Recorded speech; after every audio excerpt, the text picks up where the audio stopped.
Hello friends, कैसे हो? I hope आप अच्छे होंगे। हम इस वीडियो के अंतर्गत देख रहे हैं, ये हिंदी मॉडल पेपर नंबर 14 है। इससे पहले हमने ऑलरेडी 13 कर रखे हैं, तो ये दोनों के लिए इम्पोर्टेंट है, चाहे आप लेवल फर्स्ट से हो या सेकंड। ठीक है, तो ये दोनों के लिए ही इम्पोर्टेंट रहेंगे क्वेश्चन।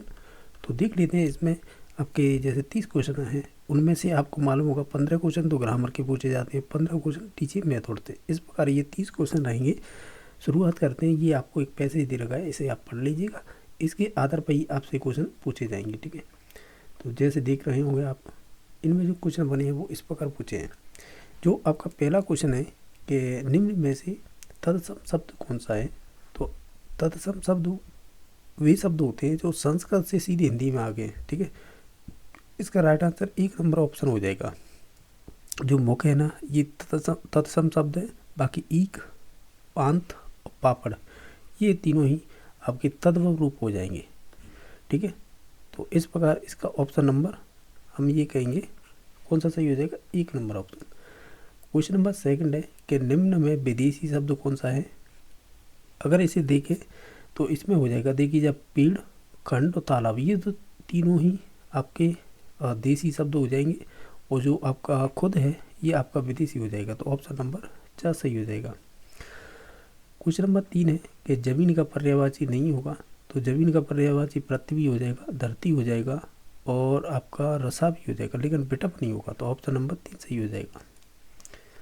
क्वेश्चन नंबर 4 है जीवित का विलोम क्या होगा।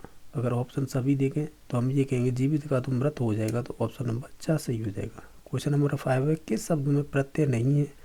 अगर आप देखेंगे तो ये कहीं न कहीं लोग प्लस ओ से बना होगा, लोगों हुआ होगा। ये भी सदस्य प्लस ओ से सदस्य हुआ होगा। पशु प्लस ओ पशुओं से बना होगा। यानी जो 4 नंबर ऑप्शन है ना, जो पीढ़ी है, इसमें कोई भी प्रत्यय नहीं जुड़ा होगा। तो ऑप्शन नंबर 4 सही हो जाएगा। हमने यही क्वेश्चन में पूछा था। क्वेश्चन नंबर 6 है किसी के सामने फिल इन द ब्लैंक्स मेरी आदत नहीं है। रेगिस्तान के लिए उचित मुहावरा कौन सा होगा।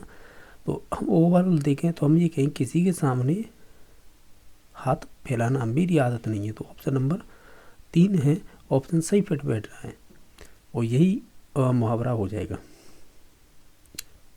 नेक्स्ट है 7 नंबर क्वेश्चन, घर में नहीं दाने अम्मा चली बुनाने। लोकांकति का सही अर्थ क्या होगा। इसका मतलब होता है कि सामर्थ्य से बाहर कार्य करना आप। ठीक है, तो ऑप्शन नंबर 1 सही हो जाएगा।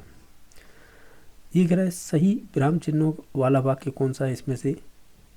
अगर आप इन सभी ऑप्शनों को ध्यान से पढ़िएगा तो हम ये कहेंगे, क्या कहेंगे, देखिएगा, ये दोनों तो इसलिए गलत हो जाएंगे क्योंकि इसमें WH कह सकते हैं, या ऐसे बोल सकते हैं क्वेश्चन मार्क्स चिन्ह नहीं लगा हुआ है पीछे, इस वजह से होगा तो इन दोनों में से।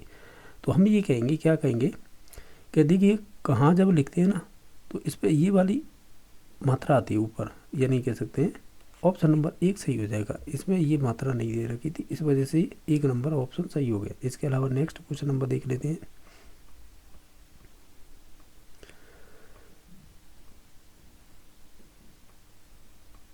क्वेश्चन नंबर 9 है कि शुद्ध वाक्य का चुनाव कीजिएगा आप इन सभी में से। अगर आप सभी ऑप्शनों को देखेंगे तो हमें ये कहेंगे, ये पहला ऑप्शन है नदी के तट में नहीं होगी, यानी ये नहीं आएगा। नदी के तट पर भीड़ है, इस प्रकार का ये सेंटेंस सही हो जाएगा। ठीक है, तो ऑप्शन नंबर 2 सही हो जाएगा। हालांकि इनमें सभी में फुल स्टॉप होनी चाहिए, लेकिन ऐसा होता है जब खुद से टाइप करवाए जाते हैं तो गलतियाँ हो जाती हैं। ठीक है, तो ऑप्शन नंबर 2 सही हो जाएगा। किस क्रमांक में अशुद्ध शब्द है, यानी अशुद्ध है, वो हमें चूज करना है। तो देखिएगा, ये शब्द है ना, कुछ इस प्रकार नहीं बना होगा क्या, जैसे मैं सीधा ही लिख लूँ व्यवहार। ठीक है, हालांकि इससे पहले भी उपसर्ग जुड़े हुए हैं इसमें, लेकिन इसमें प्रत्यय लगा हुआ है एक। तो ऐसा होता है कि जब एक प्रत्यय लगता है ना, जो पहला वर्ण होता है ना, इसमें वृद्धि हो जाती है। यानी आप ऐसे कह सकते हैं ये शब्द है बड़ी मात्रा हो जाती है, जो लगी होती है ना वो उसका ऐसे कह सकते हैं, उसका बड़ी मात्रा में चेंज हो जाता है। जैसे इसमें आ है तो इसका आ हो जाएगा, तो इसका मतलब हो जाएगा कि व्यावहारिक बनेगा शब्द। ठीक है, तो ऑप्शन नंबर इसका 4 है, वो गलत दे रखा था। यहाँ पे दे रखा था व्यवहारिक, होना चाहिए क्या, व्यावहारिक। तो हम एक चीज़ और देख लेते हैं, जो व्यवहार है ना, यानी मैंने ये लिखा है ना, इसे ही देख लीजिएगा। ये कुछ इस प्रकार नहीं बना होगा क्या। पहले हम मैं एक चीज़ बता देता हूँ, व्यवहार, ये क्वेश्चन मैंने एक दिन और किया था। यानी आप ऐसे कह सकते हैं, क्या कह सकते हैं कि जो व्यावहारिक शब्द हमें पूछा था ना, वो मूल शब्द तो हार होगा, उसमें अब उपसर्ग जुड़ा है और वी भी जुड़ा है और इसमें एक प्रत्यय लगा था, इस प्रकार। ठीक है, ये रीट में बन जाते हैं इस प्रकार के क्वेश्चन, तो ऑप्शन नंबर 4 सही हो जाएगा। क्वेश्चन नंबर 11 देखिए, मोक्ष की इच्छा रखने वाले यानी मोक्ष की इच्छा रखने वाला वाक्यांश के लिए एक शब्द क्या होगा? तो ओवरऑल देखें तो हम कहेंगे मुमुक्षु हो जाएगा, ऑप्शन नंबर 2 सही हो जाएगा। किस क्रमांक में अवलंब और अविलंब शब्द युग्म का सही अर्थ क्या होगा? अवलंब माने होता है एक तरह से सहारा देना, ठीक है, और आपका अविलंब माने हो जाएगा शीघ्र, तो ऑप्शन नंबर 1 सही हो जाएगा। किस क्रम में सभी तत्समय? तो देखिएगा, अगर आप सभी ऑप्शनों को देखें तो हम ये कहेंगे, क्या कहेंगे, और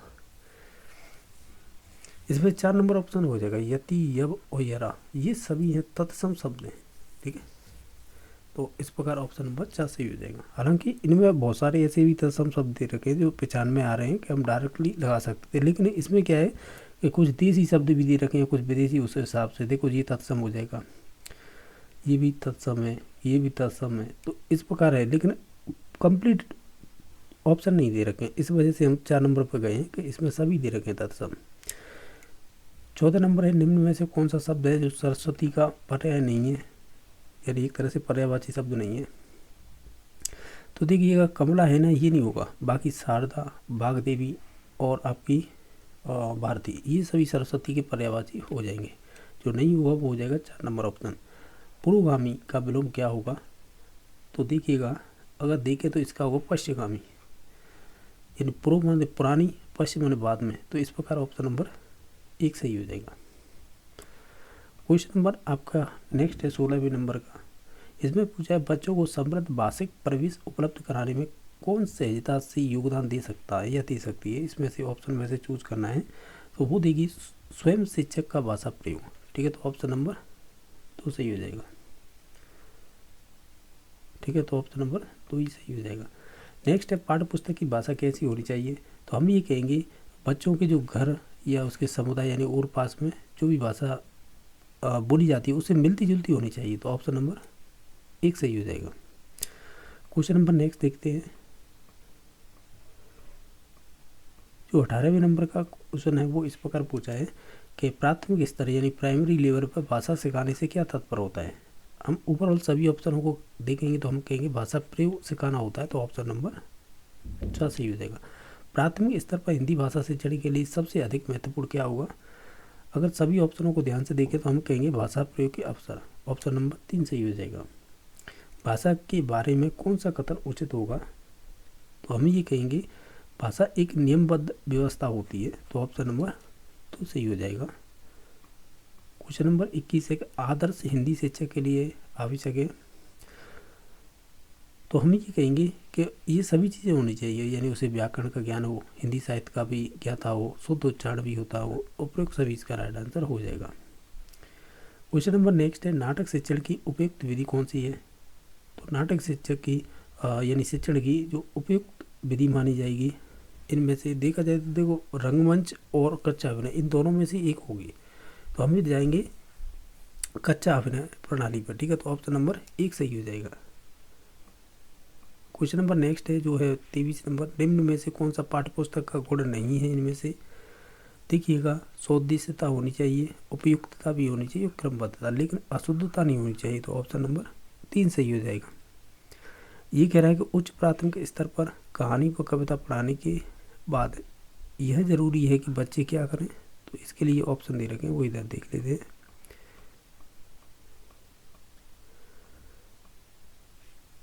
तो हम ये कहेंगे कि उन्हें अपने अनुभव संसार से जोड़ सकें, इस प्रकार का ये ऑप्शन नंबर 1 सही हो जाएगा। भाषा एक क्या है? तो अर्जित संपत्ति होती है, तो ऑप्शन नंबर 2 सही हो जाएगा।